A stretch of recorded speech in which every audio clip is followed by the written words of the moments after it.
Book 1, Part 4. Well then, Thrasymachus, I said, suppose you begin at the beginning and answer me. You say that perfect injustice is more gainful than perfect justice? Yes, that is what I say, and I have given you my reasons. And what is your view about them? Would you call one of them virtue and the other vice? Certainly. I suppose that you would call justice virtue and injustice vice. What a charming notion! So likely, too, seeing that I affirm injustice to be profitable and justice not. What else then would you say? The opposite, he replied. And would you call justice vice? No, I would rather say sublime simplicity. Then you would call injustice malignity? No, I would rather say discretion. And do the unjust appear to you to be wise and good? Yes, he said. At any rate, those of them who are able to be perfectly unjust and who have the power of subduing states and nations. But perhaps you imagine me to be talking of cut purses. Even this profession, if undetected, has advantages, though they are not to be compared with those of which I was just now speaking. I do not think that I misapprehend your meaning, Thrasymachus, I replied, but still I cannot hear without amazement that you class injustice with wisdom and virtue, and justice with the opposite. Certainly I do so class them. Now, I said, you are on more substantial and almost unanswerable ground, for if the injustice which you were maintaining to be profitable had been admitted by you as by others to be vice and deformity, an answer might have been given to you on received principles. But now I perceive that you will call injustice honorable and strong, and to the unjust you will attribute all the qualities which were attributed by us before to the just, seeing that you do not hesitate to rank injustice with wisdom and virtue. You have guessed most infallibly, he replied. Then I certainly ought not to shrink from going through with the argument so long as I have reason to think that you, Thrasymachus, are speaking your real mind. For I do believe that you are now in earnest and are not amusing yourself at our expense. I may be in earnest or not, but what is that to you? To refute the argument is your business. Very true, I said. That is what I have to do. But will you be so good as answer yet one more question? Does the just man try to gain any advantage over the just? Far otherwise. If he did, he would not be the simple, amusing creature which he is. And would he try to go beyond just action? He would not. And how would he regard the attempt to gain an advantage over the unjust? Would that be considered by him as just or unjust? He would think it just and would try to gain the advantage, but he would not be able. Whether he would or would not be able, I said, is not to the point. My question is only whether the just man, while refusing to have more than another just man, would wish and claim to have more than the unjust. Yes, he would. And what of the unjust? Does he claim to have more than the just man and to do more than is just? Of course, he said, for he claims to have more than all men.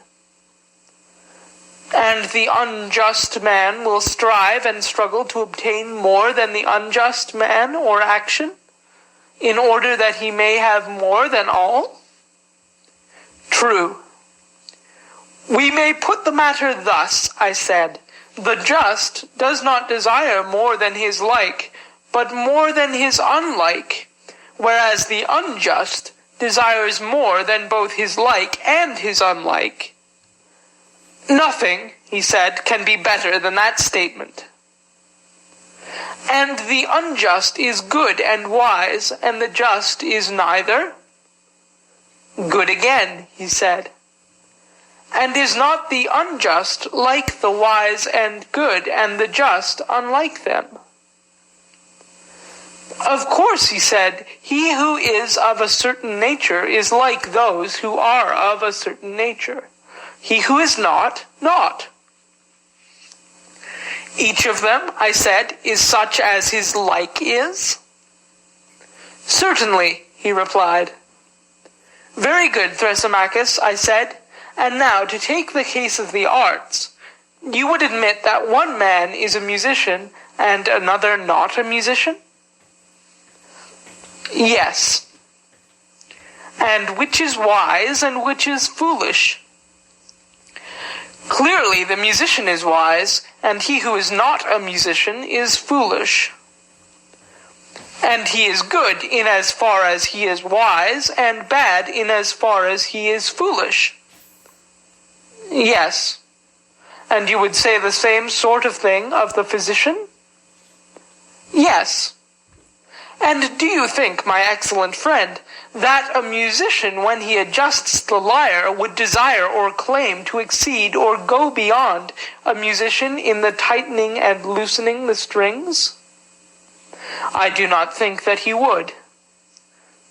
But he would claim to exceed the non-musician? Of course. And what would you say of the physician? In prescribing meats and drinks, would he wish to go beyond another physician, or beyond the practice of medicine? He would not, but he would wish to go beyond the non-physician. Yes. And about knowledge and ignorance in general. See whether you think that any man who has knowledge ever would wish to have the choice of saying or doing more than another man who has knowledge. Would he not rather say or do the same as his like in the same case? That, I suppose, can hardly be denied. And what of the ignorant? Would he not desire to have more than either the knowing or the ignorant? I dare say. And the knowing is wise? Yes. And the wise is good? True. Then the wise and good will not desire to gain more than his like, but more than his unlike and opposite? I suppose so. Whereas the bad and ignorant will desire to gain more than both? Yes.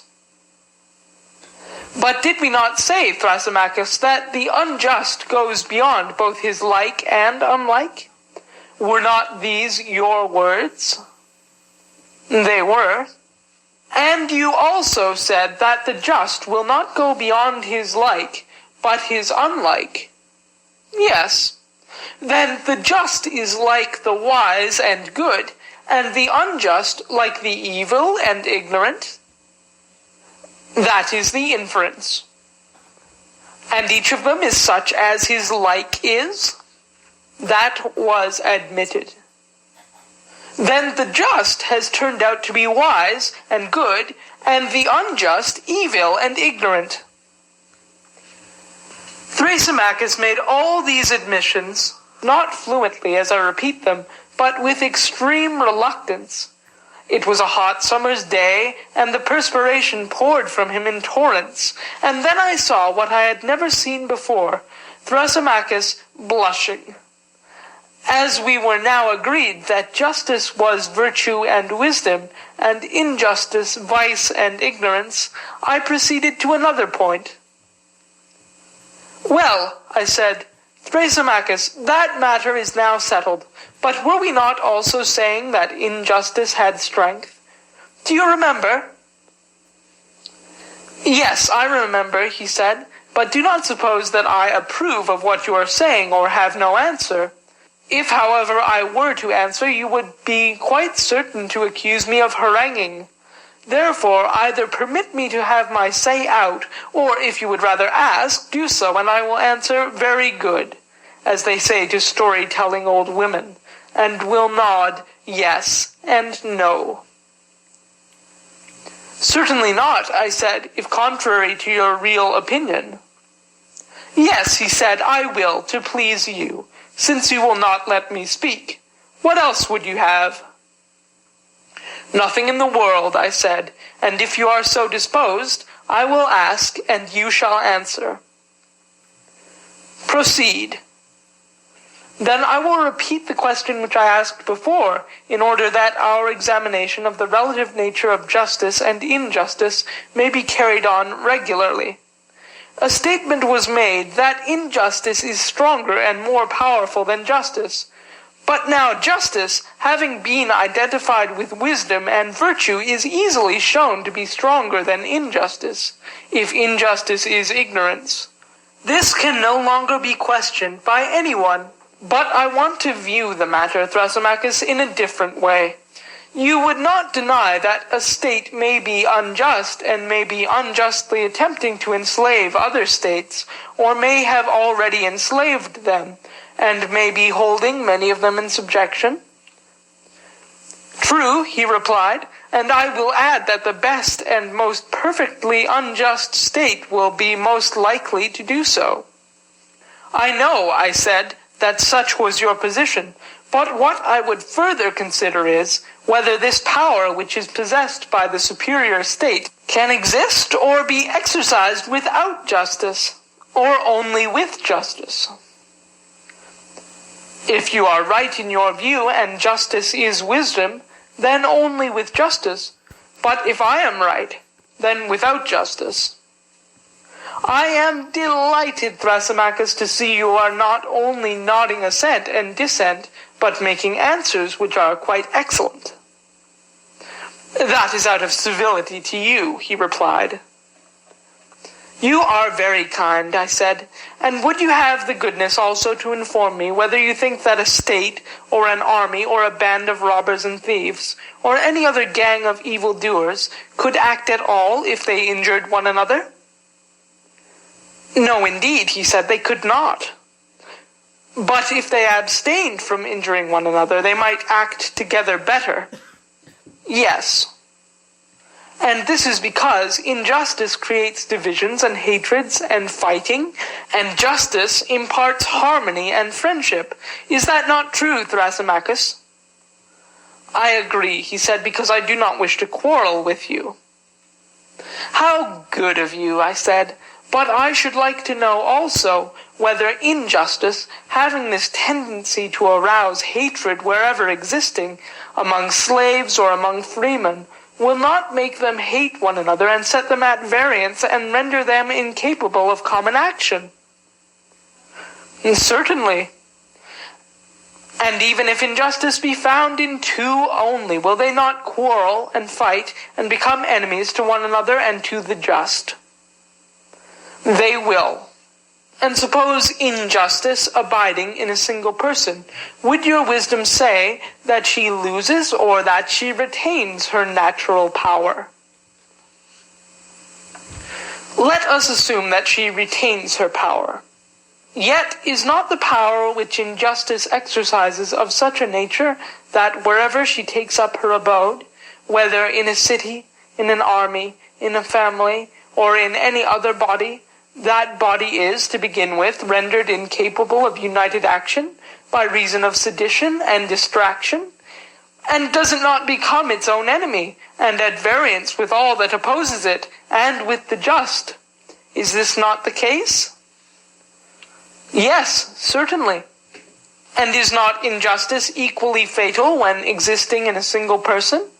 In the first place, rendering him incapable of action because he is not at unity with himself, and in the second place, making him an enemy to himself and the just. Is that not true, Thrasymachus? Yes. And, oh, my friend, I said, surely the gods are just. Granted that they are. But if so, the unjust will be the enemy of the gods, and the just will be their friend? Feast away in triumph and take your fill of the argument. I will not oppose you, lest I should displease the company. Well then, proceed with your answers, and let me have the remainder of my repast, for we have already shown that the just are clearly wiser and better and abler than the unjust, and that the unjust are incapable of common action. Nay, more, that to speak as we did of men who are evil acting at any time vigorously together, it is not strictly true, for if they had been perfectly evil, they would have laid hands upon one another. But it is evident that there must have been some remnant of justice in them, which enabled them to combine. If there had not been, they would have injured one another as well as their victims. They were but half villains in their enterprises, for had they been whole villains and utterly unjust, they would have been utterly incapable of action. That, as I believe, is the truth of the matter, and not what you said at first. But whether the just have a better and happier life than the unjust is a further question which we also proposed to consider.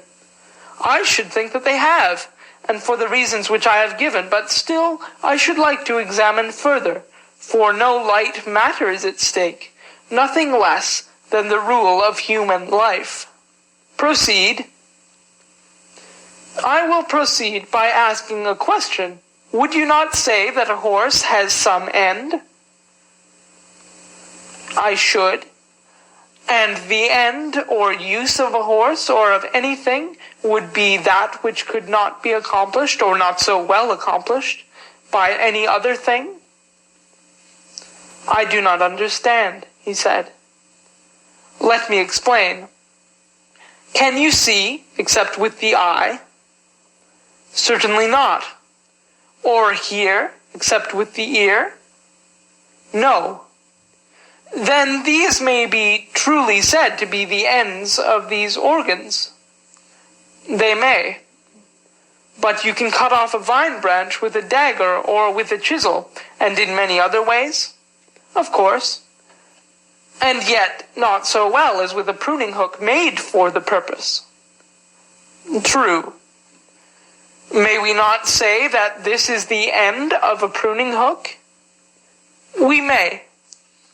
Then now I think you will have no difficulty in understanding my meaning when I asked the question whether the end of anything would be that which could not be accomplished, or not so well accomplished, by any other thing.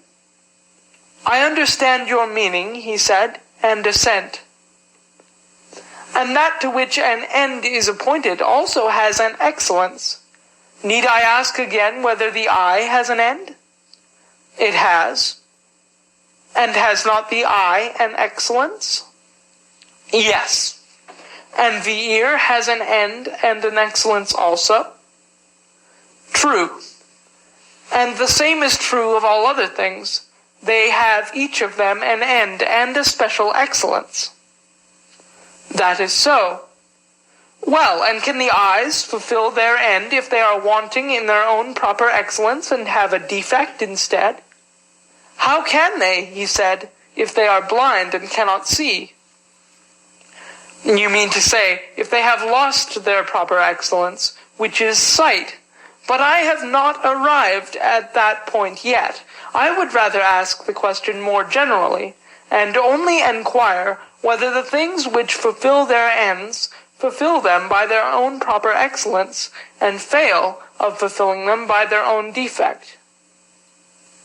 Certainly, he replied. I might say the same of the ears. When deprived of their own proper excellence, they cannot fulfill their end. True. And the same observation will apply to all other things? I agree. Well, and has not the soul an end which nothing else can fulfill? For example, to superintend and command and deliberate and the like? Are not these functions proper to the soul? And can they be rightly assigned to any other? To no other. And is not life to be reckoned among the ends of the soul? Assuredly, he said. And has not the soul an excellence also? Yes. And can she or can she not fulfill her own ends when deprived of that excellence? She cannot. Then an evil soul must necessarily be an evil ruler and superintendent, and the good soul a good ruler. Yes, necessarily. And we have admitted that justice is the excellence of the soul, and injustice the defect of the soul. That has been admitted. Then the just soul and the just man will live well, and the unjust man will live ill. That is what your argument proves. And he who lives well is blessed and happy, and he who lives ill, the reverse of happy? Certainly. Then the just is happy, and the unjust miserable. So be it. But happiness and not misery is profitable. Of course. Then, my blessed Thrasymachus, injustice can never be more profitable than justice. Let this, Socrates, he said, be your entertainment at the Bendidea, for which I am indebted to you, I said, now that you have grown gentle towards me and have left off scolding. Nevertheless, I have not been well entertained, but that was my own fault and not yours. As an epicure snatches a taste of every dish which is successively brought to table, he not having allowed himself time to enjoy the one before, so have I gone from one subject to another without having discovered what I sought at first, the nature of justice. I left that enquiry and turned away to consider whether justice is virtue and wisdom, or evil and folly. And when there arose a further discussion about the comparative advantages of justice and injustice, I could not refrain from passing on to that. And the result of the whole discussion has been that I know nothing at all. For I know not what justice is, and therefore I am not likely to know whether it is or is not a virtue, nor can I say whether the just man is happy or unhappy. End of Book 1.